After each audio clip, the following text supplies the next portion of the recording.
Well, this is the very first video of our new segment CricNews, and with that said, let's just start with the biggest news.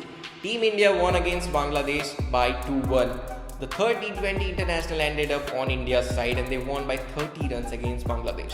Now, don't even make a mistake of thinking that it wasn't a close game, as 30 runs margin isn't that big of a margin in T20 internationals. But it was so close game that up till 12 to 13 overs in the second innings, I think every spectator thought that Bangladesh has a greater chance of winning this match instead of India as long as Naeem is on the crease, because that fantastic young batsman scored 81 runs of just 48 deliveries. He scored with a strike rate above 160. And that's what made the difference between 8 to 12 overs. Indian team wasn't accelerating that much in 8 to 12, whereas Bangladeshis were really good in that phase. And that small partnership between Naeem and his partner was among the finest you will see by Bangladeshi batsmen. Because Tamim and Shakib were the backbone of the Bangladeshi players, but they didn't end up in this series, and eventually it was a well-fought series by Bangladesh. And look at the irony. The best players are not playing in the series, still they have created a record of winning the first ever T20 international against India. And the best moment of this entire match that I felt was Rohit Sharma's moment when he called up the team. He told the players, look at this sigil. This is what we are playing for. Take pride of this country and make sure that you have that aura of the finest team in the world at the present moment. Because if you look at the numbers in all three formats, India eventually ends up to be the number one if you find the resultant of it. So Team India is a fantastic team at the moment in this world cricket, and so did Rohit Sharma, proved it again. And who was the player of that match? Of course, Deepak Chahar. It was Deepak Chahar's best figure, but it wasn't just Deepak Chahar's best figure, because it was the finest of the figures that you will ever see in T20 internationals. He took 6 wickets by just conceding 7 runs and bowling 3.4 overs. Just think what he could have done if he would have completed his quota of 4 overs. I think at least one more wicket was on the cards.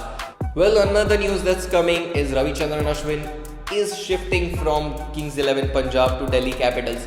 Yes, Kings 11 Punjab has traded in Trent Boult and one other player in place of Ravichandran Ashwin. Now, Kings 11 Punjab is taking a U-turn because they said that Kings 11 Punjab has a very prominent captain in form of Ravichandran Ashwin. But now they are trading Ravichandran Ashwin with Delhi Capitals. But I think it's a good deal for both the teams, because Ravichandran Ashwin will bring that spin formation in the Delhi Capitals, and Trent Boult can increase the base of Kings 11 Punjab's pace attack. Now it's important for Delhi Capitals to release Trent Boult and get in Ravichandran Ashwin, because they already had Rabada. And when they are going with only 4 overseas players, you don't really see that Rabada and Trent Boult are going to play together. So I think it's a good move from Delhi Capitals, and it's a good move for Kings 11 Punjab as well. But who will now be the captain of Kings 11 Punjab? Of course, very easy answer of it is KL Rahul. Now he is someone who can score big runs for them as well, and I think he could be a really good captain. But that is something that only time could tell. Now coming into the overseas matches, Australia won against Pakistan by 2-0. It was of course 3-match series.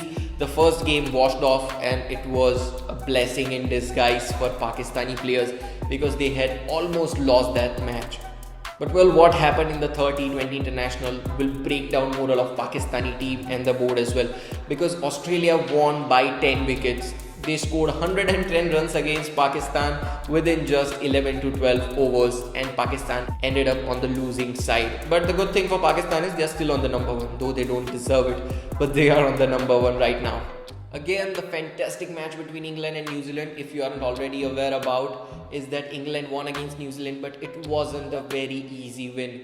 Eventually, man ended up in a tie. They went for a super over, but thank God this time super over wasn't a tie. England won the super over quite comfortably, and it was Chris Jordan this time to win it for England. I think there's some special connection between these Caribbean players and England. But with that said, I hope you enjoyed this new segment of CricNews. Get the latest updates of the CricNews in the upcoming episodes as well. And make sure to comment how we can improve these videos, and like if you got to know something new.